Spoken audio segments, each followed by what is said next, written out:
I know most about Gates, because I've written a book about him, and that what he calls philanthrocapitalism, which is you use philanthropy to make yourself rich, and you use it strategically, and that's what he's done again and again. He's gotten control of the World Health Organization so that they mandate vaccines all over the world, and the companies that make those vaccines are Gates is, in many of them, the major shareholder.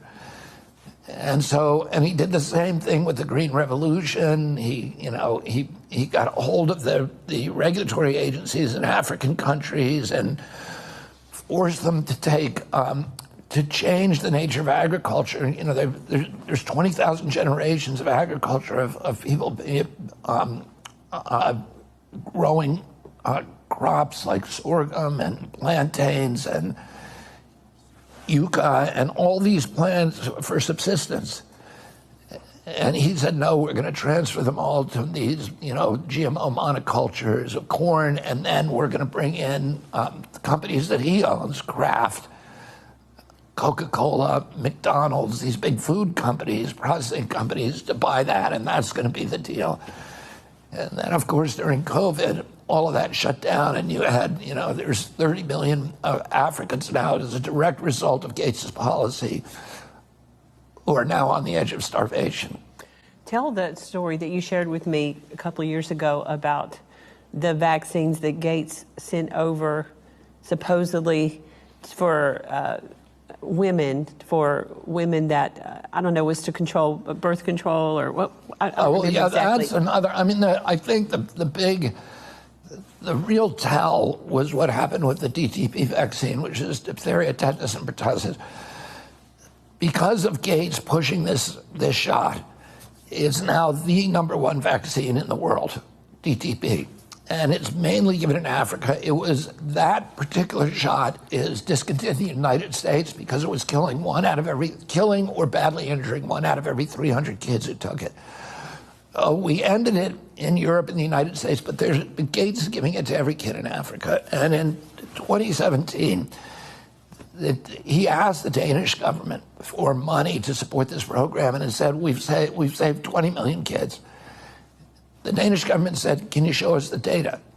He couldn't. So the Danish government went and did its own study, and they had records of 30 years of this vaccine in a country called Guinea-Bissau.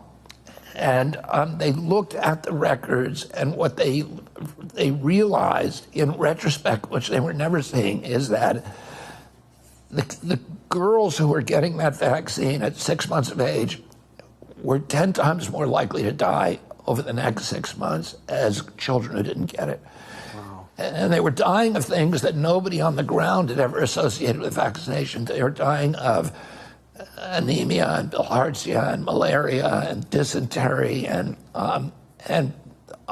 nobody had made the connection that it's only the girls who got the vaccine who were dying of those things, that the other kids were much healthier.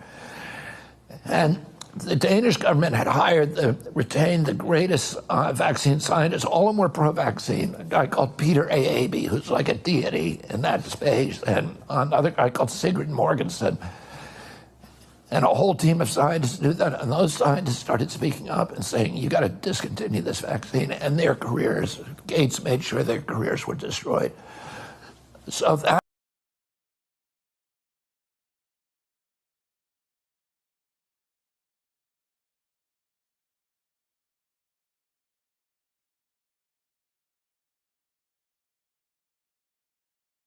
in Africa, yes, because there is a policy of the American government.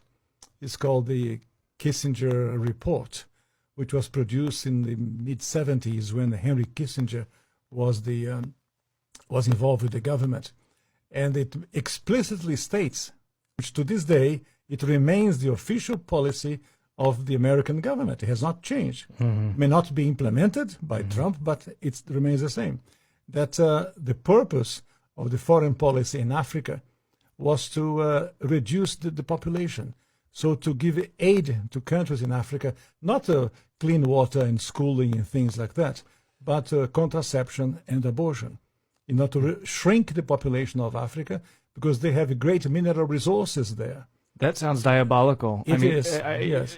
That sounds like something conceived in the mind of Margaret Sanger. Yeah, definitely.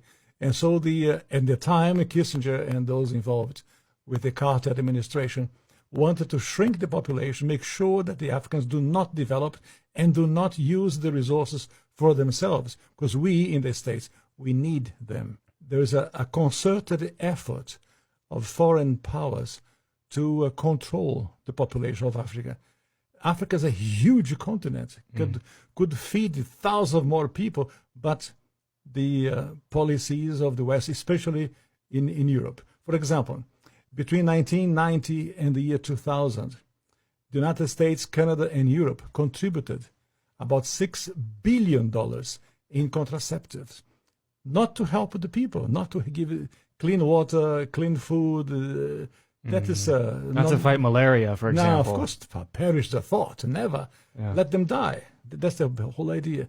So in our work in HLI, we denounced this reality to make the Africans aware that they have to defend themselves against the influence of foreign powers.